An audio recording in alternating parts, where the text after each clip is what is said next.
order to reject Jesus Christ. All you have to do is just not decide.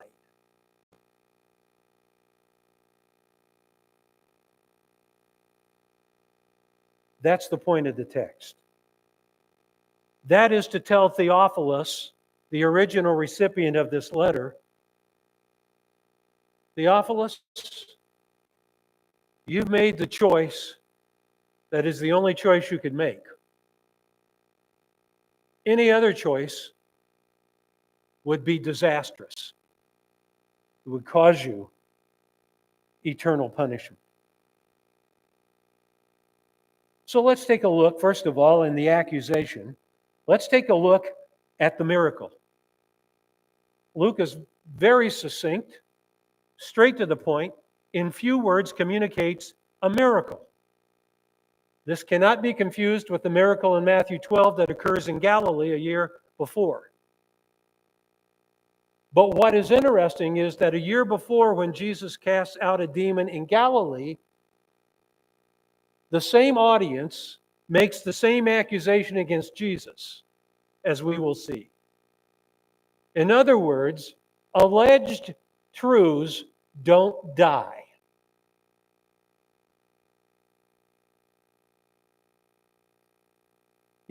He was casting out a demon, and it was mute. Now, it's interesting that Luke throws in there it was mute. Is he talking about the demon or person that the demon inhabits? Well, he clarifies it, thankfully. There are some people who believe that the demon was mute, couldn't talk. That's interesting thinking, first of all. I've never met a demon that would not in some way use its host, another living creature, to demonstrate itself, be it pigs or people. And both are in Luke's gospel. He's casting out a demon, and when the demon had gone out, meaning what? Jesus successfully had power over the fallen, supernatural world of fallen angels. That's what a demon is.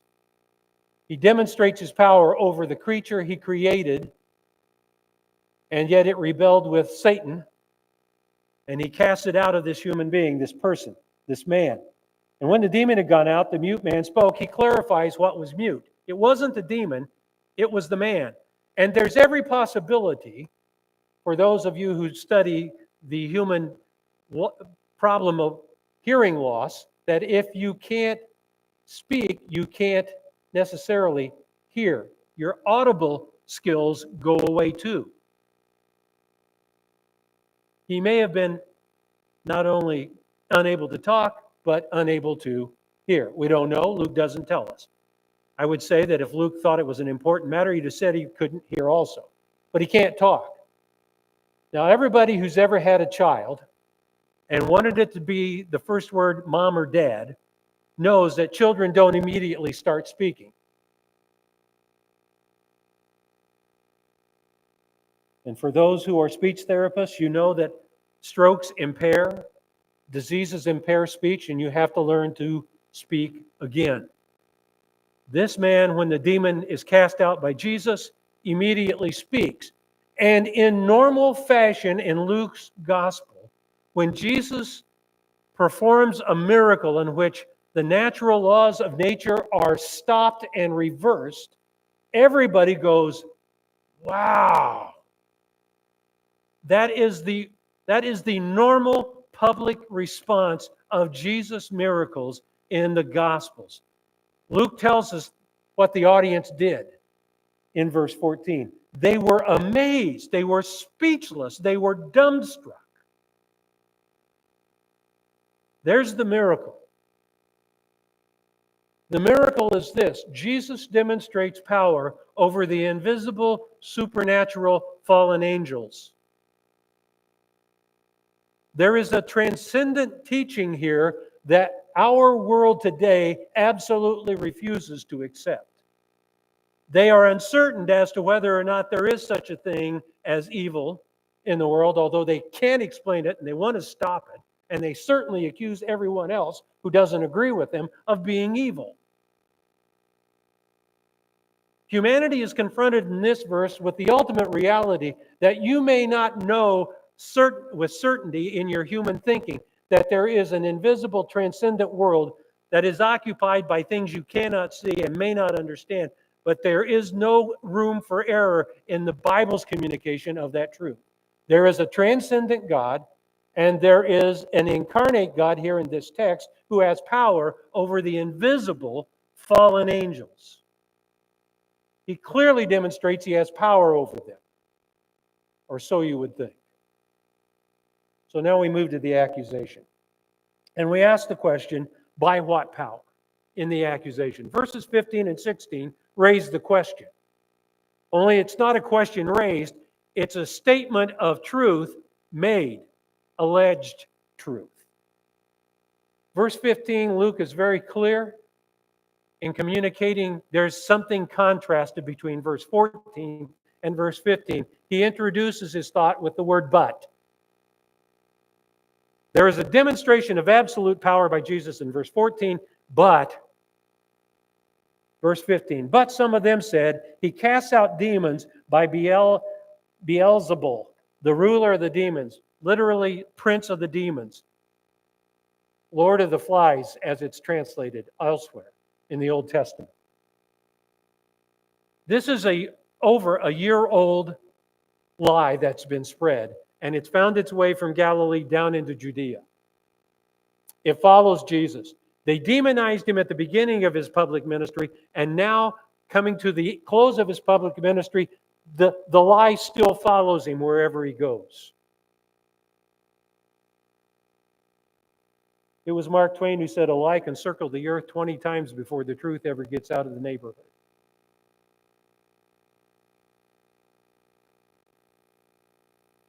No, here you have the accusation.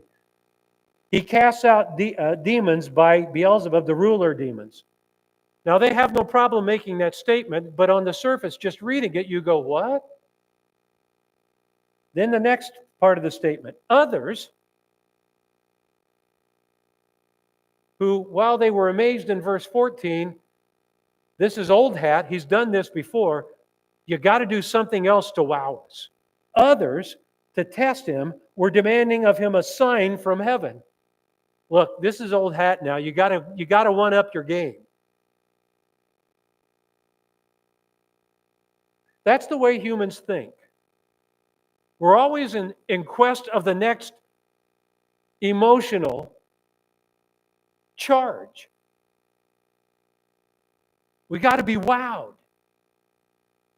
It's got to be greater than the last time. Super Bowl halftimes have to be better. They increasingly get worse in my estimation.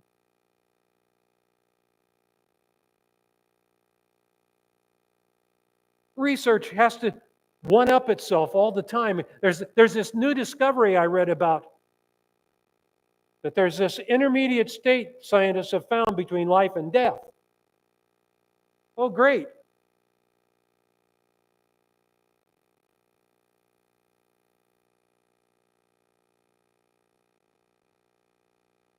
Astrophysicists have found a universe with the aid of these super telescopes we send out into outer space. They identified this galaxy in a faraway universe that isn't behaving normally, and it throws everything we've ever been taught by science about the development of galaxies, because it's not doing what they said all universes and galaxies have done. And it's really thrown the scientific community in a snit, because it doesn't fit their preconceived ideas of how everything that is came into being.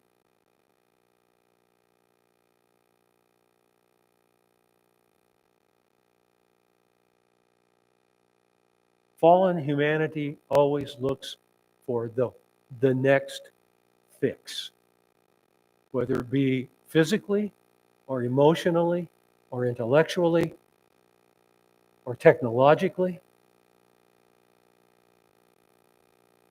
The list goes on and on. Others test him, demanding of him a sign from heaven. You see, here now is a question of by what power? By what power?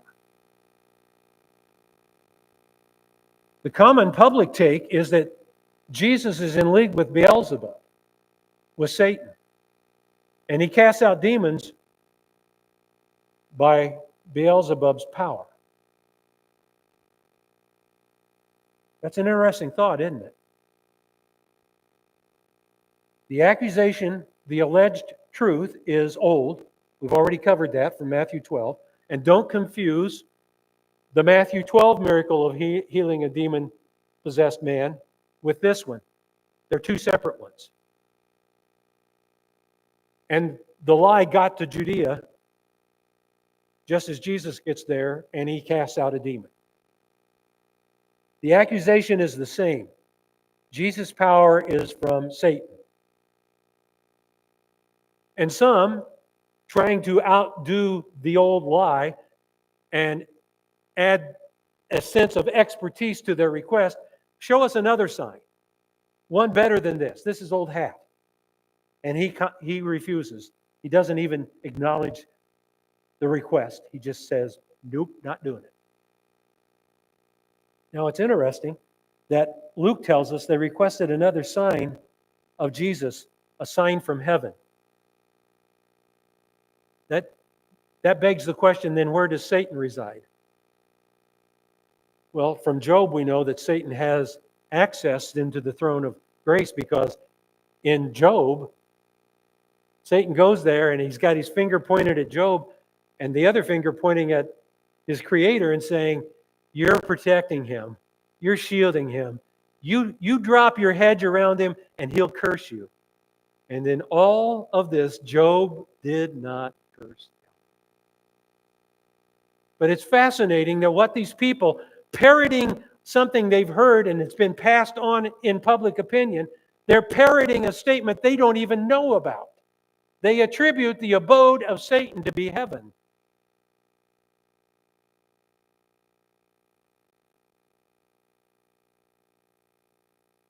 So, there's a problem. There's a problem here. There are three problems here. There are three questions here that Jesus states after the accusation is leveled at him in verses 15 and 16. By what power is the overarching question? Is Jesus under the control of Satan, or is there some other source of power that Jesus has? And for 18 months, Jesus has demonstrated that his power does not originate from Satan, it originates from his Father. His words originate from his Father, his deeds originate from his Father. John chapter 5, if you want to read that. There are three problems here. There is a rational problem here. You see, the demonization of Jesus involves one word, blasphemy. That's attributing to someone something that is absolutely untrue and designed to vilify or denigrate that person in the extreme. To blaspheme someone is to say something that is untrue of them. And that's what they are doing in verses 15 and 16. They are blaspheming Jesus. And in doing so, they are rejecting everything he's demonstrated and said is true. So they believe him to be a liar. Again, C.S. Lewis calls this patronizing nonsense. To assign to Jesus something other than he is. Lewis says you cannot call Jesus a good teacher if he's lying about his power. You cannot call Jesus a good teacher if he's lying about his origin. You cannot call Jesus a good teacher if he cannot raise people from the dead by his own power. You see the problem. Here's the first area in which there is a problem.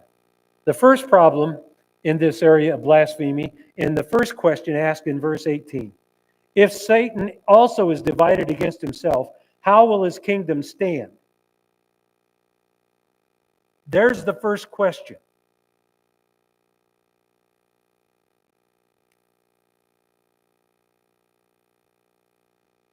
It's a question of power. If Satan also is divided against himself, how will his kingdom stand? Your thinking is all skewed. Their rational thinking is all wrong. Why? Because their heart is wrong. Notice what he says in verse 17. They've leveled the accusation. Luke introduces the contrast in verse 15 with the word but. See what he introduces verse 17 with? The word but. Here's another contrast. Jesus is giving a contrast to the accusation and the request they've made. He says, your statement's wrong, your request is wrong, I'm not doing either one of those things, I don't derive my power from Satan, so here's the real deal. But he knew their thoughts. He knew how they were thinking. Do you realize that the Jews believed that the heart was the seat of all thought?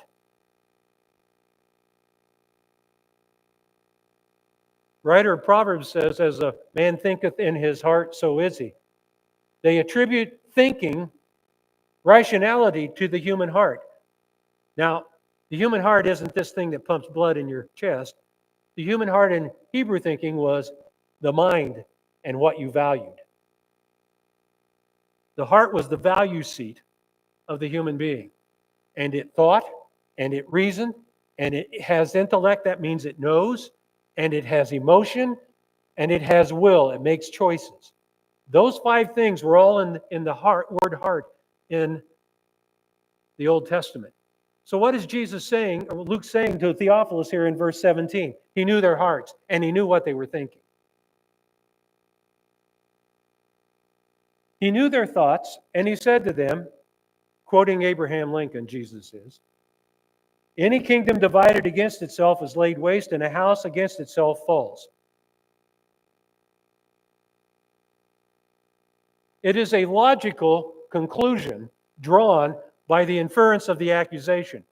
If I derive my power from Satan, why am I casting out his own minions, his own friends, his own fallen angels? Satan's defeating Satan. That makes no sense. Just nod your head. You're getting this. Okay.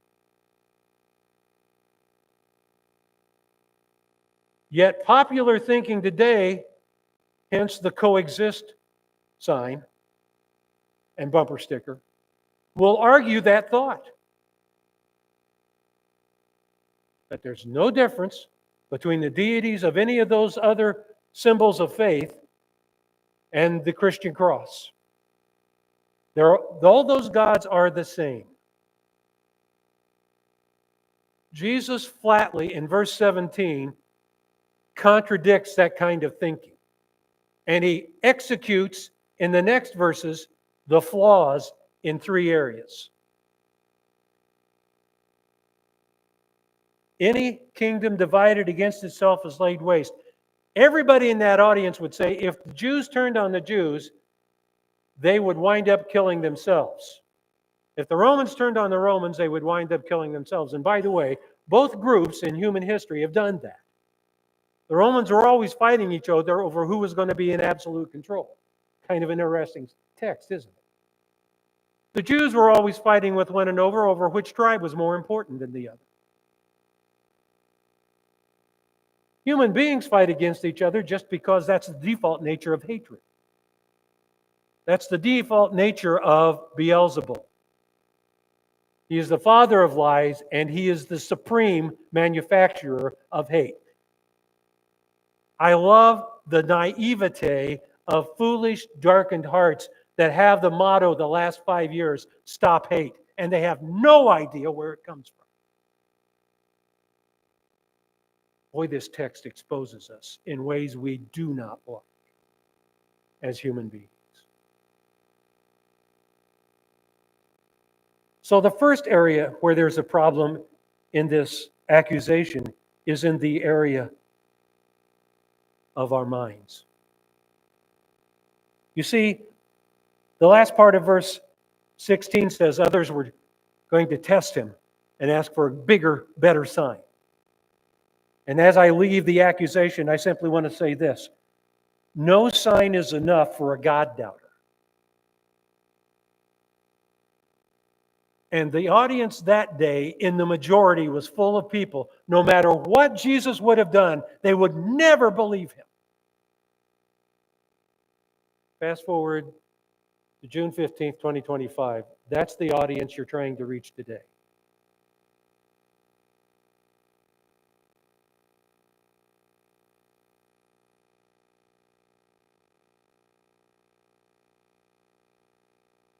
The signs were given by Jesus to verify his message. Now the only thing that we verify the message by is the way we live our lives as truth speakers to a lost world. If you want to have a credible message, you have to have a credible life.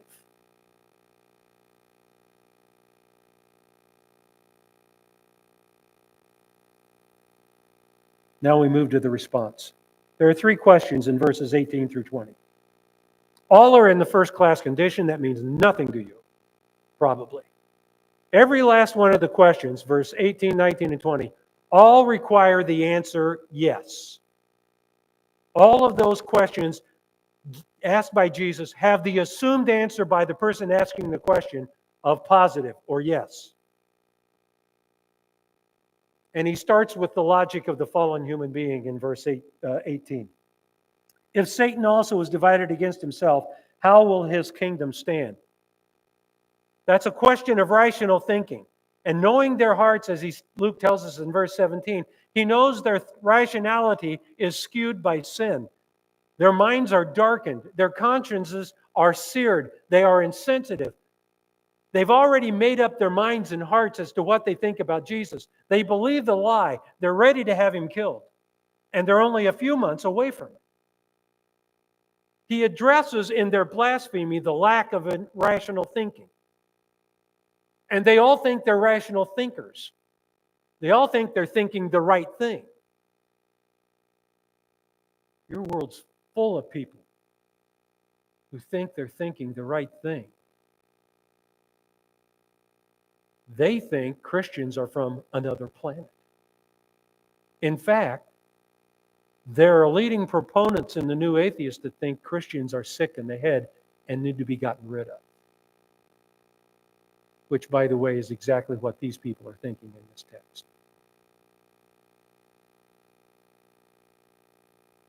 There is a problem in rejecting Jesus Christ that addresses your ability to deal with reality. And your mind can't grasp it. And it can't understand it. And that's why Paul told the Corinthians, pray that the Lord would open the eyes of those that are blinded by Beelzebul. The first task in evangelism is to pray that God begins to open blinded eyes, because he's the only one that can. The second question. The answer to the first question in verse 18, if Satan is also divided against himself, how will his kingdom stand? The answer is yeah, it can't. For you say that I cast out demons by Beelzebul. You attribute my power to Satan. I'm fighting against the very person you say empowers me. Does that make sense to you? Well, of course not. You can hear it in their minds. Well, no, but I still don't believe what you're saying. The second question, verse 19. And if I, by Beelzebul, cast out demons, by whom do your sons cast them out? You see, the Jews had a bunch of scholars and students running around all over the countryside during Jesus' day performing what they called exorcisms. Fast forward to the book of Acts, chapter 19, and some of these guys are still out running around the countryside, and they made their way to the city of Ephesus in what is modern-day Turkey. And there they are casting out demons, and they encounter a demon, and they can't seem to cast the demon out of this man. And so they decide they will invoke the gospel, although they don't believe it. And so they say, in the name of the God the Jesus that Paul proclaims, I adjure you to come out of the man. And the demons answer, Jesus I know, Paul I know, you guys I don't know. And the demons come out of the man and attack them, strip them naked, and beat them bloody. Now, Jesus' point in asking that question is the attack on the integrity of the argument from the first question. If you think my power comes from Satan, I'm defeating Satan himself. I'm defeating myself. What sense does that make? And verse 14 clearly demonstrates that he has power over the demon. It says he cast him out. So the next area that creates a problem with the second question is the lack of integrity. Because he says, if you say I cast out demons by Satan or Beelzebul's power, then by what power do the exorcists you send out cast out demons? Oh my. And Jesus goes a step further. He says, your people will be your judge. All of a sudden, he confronts their hypocrisy, their lying, and their lack of integrity. And integrity simply means that somebody will tell you the truth. As the late Alan Simpson, the senator from Wyoming, said, if you don't have integrity, you don't have anything. If you have integrity, you have everything. And the issue of integrity is the word trustworthy. Are you telling me the truth? And Jesus point blank addresses their lie, hypocrisy, and their lack of integrity. You believe them, the people who made the accusation. You believe a year-old lie, and you won't believe me. What about them and their exorcists? Are they lying? The third area, the third question raises lack of integrity, lack of rationality, and now lack of spirituality. Verse 20, third question. Again, I'll remind you, all the questions assume a positive or yes answer. If my power is from Satan and I'm casting out demons, then you have to answer, I'm defeating Satan's house. I'm destroying my own house. Second, if you send out people to cast out demons, do they do it by the same power you attribute to me? Lack of integrity. Third question, verse 20. But if I cast out demons by the finger of God, I'll come back to that. If I cast out demons by the finger of God, then the kingdom of God has come upon you. That question, now notice how he introduces verse 20, how Luke introduces that thought. He uses the word but. Now he's contrasting the first two questions. He's saying the first question's wrong, the second question and logic and thinking is wrong. The third question, if I cast out demons by the finger of God, then the kingdom is right here in front of you, and you've rejected the king and the kingdom. And it's asked in such a way that the answer is, yeah, you're here. The king's here, the kingdom's here. Your power is not from Satan. And now the question is spirituality. You follow me around like you believe in me. You follow me around because you get what I give you. I fill your bellies. I heal your sick. I raise your dead.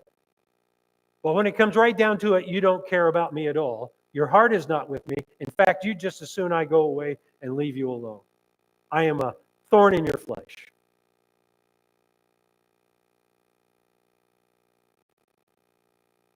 He moves on. There's the three questions. Does Jesus derive his power from Satan? Lack of accurate thinking and right thinking.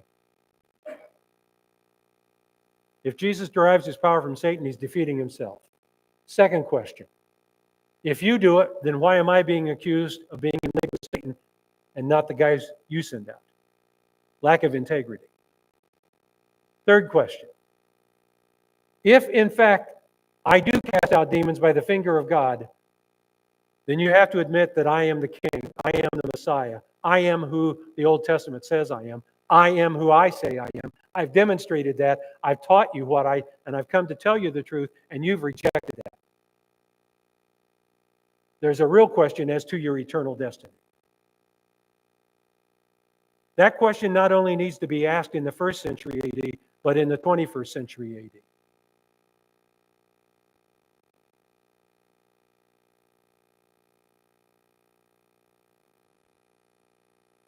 There is a lack of rationality, a lack of integrity, and a lack of spirituality. In verse 20, he simply says, the kingdom of God has come upon you.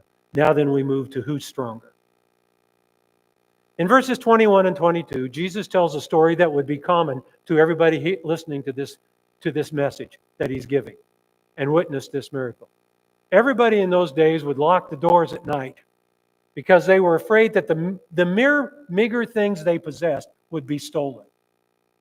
And sometimes they would guard the outside of their house by paying someone who is strong in stature, a mercenary, to guard their house and their possessions while they were inside asleep.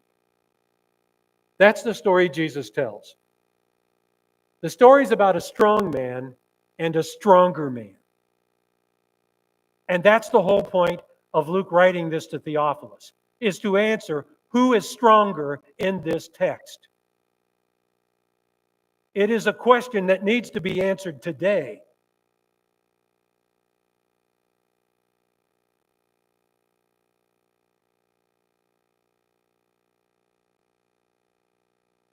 Verse 21. When a strong man, actually the word man is supplied, when a strong person, it's interesting, it means somebody who is powerful, for want of a better word. When the strong, fully armed, guards his own house, his possessions are undisturbed. They are in peace. You get the picture? You lock your doors at night, and if you have an alarm system, you set it, and you go to sleep. And you say to yourself, my strong security alarm will protect me, until it doesn't. You get the picture here in verse 21 that the strong man thinks he's protected, thinks he's got the power, and thinks that everything under his control is still his. But verse 22 creates a problem because there's that word again, contrast. But when someone stronger than he attacks him and overpowers him, he takes away from him all his armor on which he had relied and distributes his plunder. Now, I want you to think about what starts this whole conversation in verse 14. There is something that says it's strong, and people believe it is.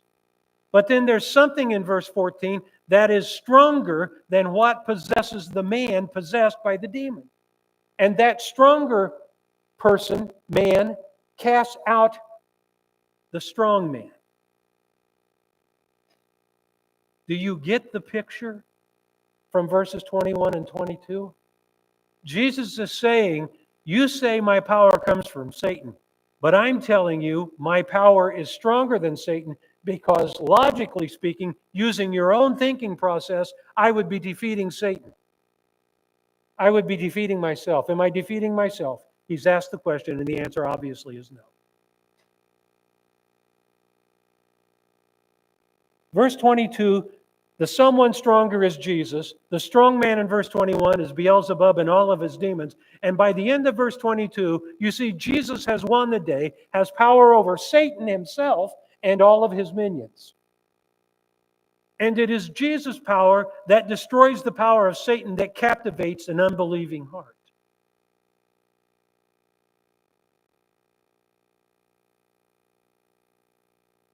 It says it destroys all his armor and takes what he's relied upon. All the lies through all the history of human beings, all the lies manufactured and spread everywhere down to the present day, fall away defeated by the power of the truth of Jesus Christ.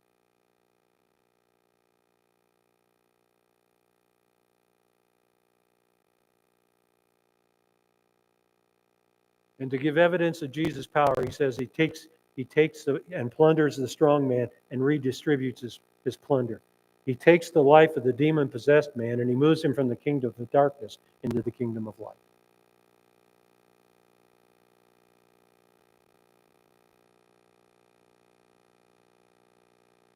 It answers the question, who is stronger? Verses 21 and 22. It's a resounding, my power does not come from Beelzebul. I am stronger than Satan. He is not omniscient and omnipresent. He is not omnipotent. He can't even control his own demons. And He certainly does not give me any of my power. And He points both to the man sitting and speaking clearly without any speech therapy and free of the demon. So verse 23 becomes the linchpin of this text. One word: decide.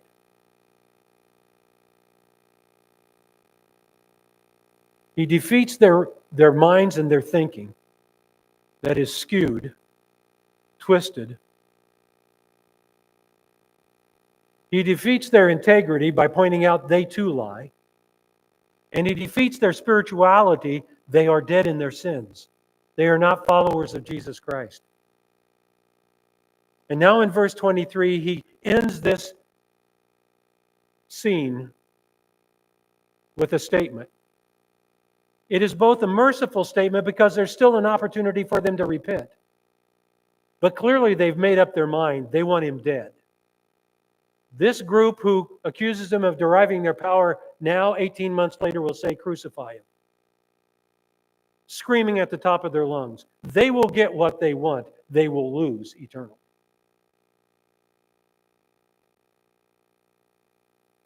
You may have won the battle. You've lost the war. It was lost in Eden. It can only be regained at the cross. That's what Jesus is saying.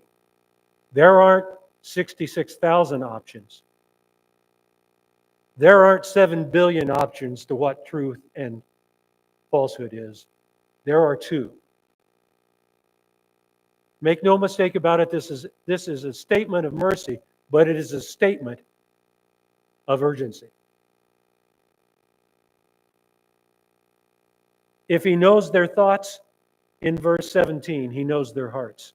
If He knows their hearts, He knows where they're headed. He who is not with me is against me. Those are your two options. That's every human being's two options.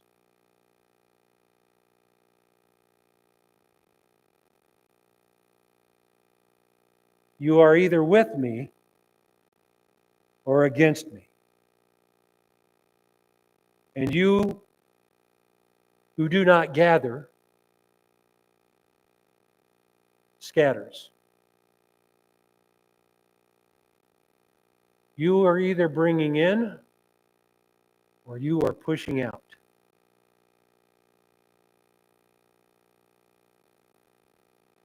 Those are your options. You want to know the sad truth?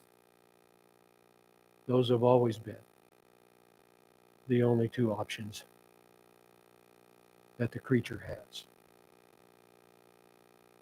The creature can't say to the Maker, "What are you doing?" Because you don't have that power.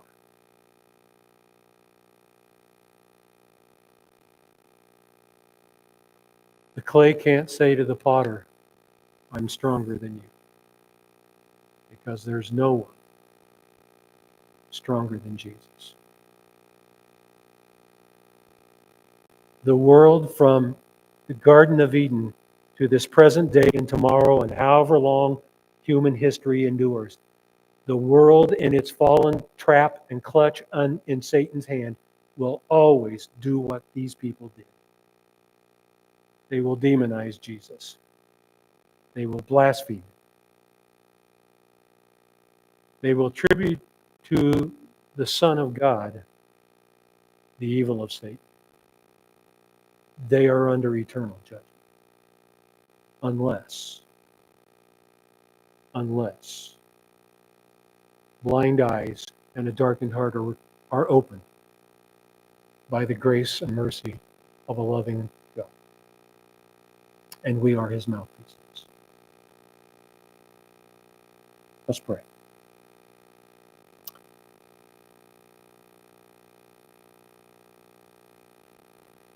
It just took the finger of God to cast the demon out.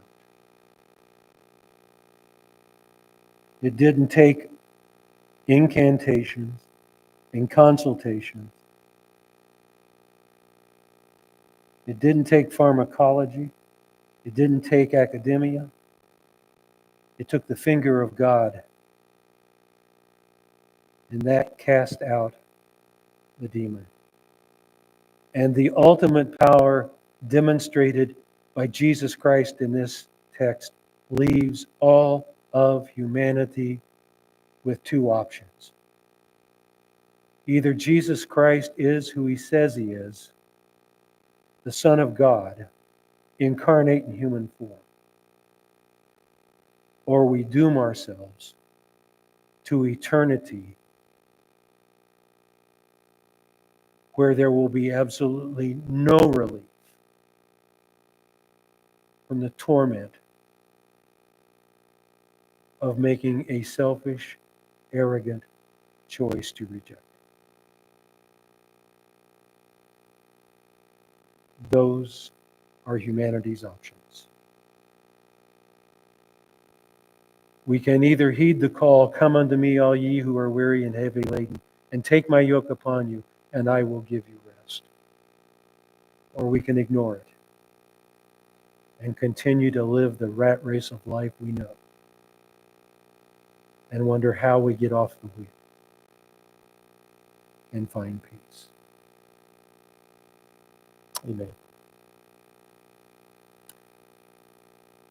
Thank you for coming this morning. Please remember to pray for Susan Hunt and the family. We'll be getting you information as soon as possible. You're dismissed.